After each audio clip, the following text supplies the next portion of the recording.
So what's up mga kalodi? Ngayon, dito ako sa aking pinagtatrabuhan. First time ko mag-duty ngayon mga kalodi dito sa beep. Lava beep. So mga kalodi, dito ko siya ang pinagtatrabuhan. First time ko mag-duty. Medyo kinakabahan po ako kasi hindi ko pa kabisado yung mga items, kung anong flavor o anong pads po ang hinahanap nila ng mga customer. Medyo di ko pa kabisado. Iba-iba pong pads po nila dito. Meron Oxybar, Lava Oxbar, merong Black Elite pads, merong Red Bar.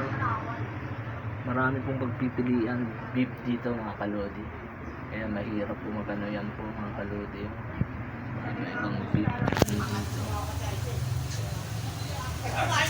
medyo nangangapa po ako mga kalodi, pero I'll try my best hanggat kaya ko. Gagawin ko hanggang saan kaya ko makabisado lahat ng beef na nandito. Thank you sa panonood.